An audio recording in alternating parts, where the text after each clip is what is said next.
তীব্র দাবদাহ, রুক্ষ, ফাটা এক প্রান্তরের বুক চিরে ছুটে চলা যান্ত্রিক দানব থেকে আচমক্কা ছিটকে পড়ল এক অবলা প্রাণ। তপ্ত মাটিতে শুরু হলো তার বাঁচার তীব্র আকুতি।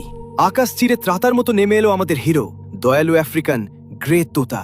সে বুঝল এই প্রাণের গর্ভে লুকিয়ে আছে বিশাল এক ভবিষ্যৎ। অসীম চেষ্টায় তাকে টেনে নিল ছোট্ট এক জলের গর্তে। ফিরল নতুন আশা, কিন্তু ভবিষ্যৎ বাঁচাতে চাই বিশাল এক জলাশয়। দৃঢ় সংকল্পে কঠিন মাটি খুঁড়তে শুরু করলো তোতা। একা লড়তে লড়তে একসময় ক্লান্ত শরীর লুটিয়ে পড়ল, বেদনায় চোখ ভিজে উঠল তার। তবে কি এখানেই শেষ? না, নিঃস্বার্থ কান্নায় প্রকৃতিও সাড়া দেয়। আকাশ ছেয়ে গেল হাজারো সাদা দানায়, নেমে এলো কাকাতুয়ার বিশাল বহর। সবার সম্মিলিত শক্তিতে চোখের পলকেই ফাটা প্রান্তর রূপ নিল এক বিশাল গর্তে।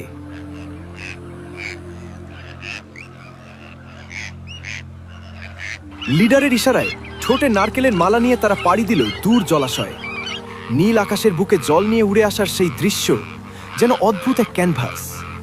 হাজারো পাখির আনা বিন্দু বিন্দু জলেই কানায় কানায় ভরে উঠল স্বপ্নের মহা জলাশয়। পরম মমতায় প্রাণটিকে তার নতুন বিশাল ঠিকানায় ফিরিয়ে দেওয়া হলো। আর ভবিষ্যৎ সুরক্ষিত রাখতে লিডার ও তার বন্ধুরা পুকুরের চারপাশে রোপণ করল অসংখ্য ফলের চারা। সময়ের সাথে সেই চারা আজ সুবিশাল বাগান, জলেও আজ অসংখ্য নতুন প্রাণের উৎসব। গোধূলির শান্ত আলোয় হিরোদের নীরব বার্তা, কখনো হাল ছাড়বেন না। একা আমরা এক বিন্দু, একসাথে আমরা বিশাল মহাসাগর। প্রকৃতির প্রতি দয়া দেখান, সে হাজার গুণে ফিরিয়ে দেবে। গল্পটি হৃদয় ছুঁলে ভিডিওতে একটি লাইক দিন এবং ফলো করে সাথেই থাকুন।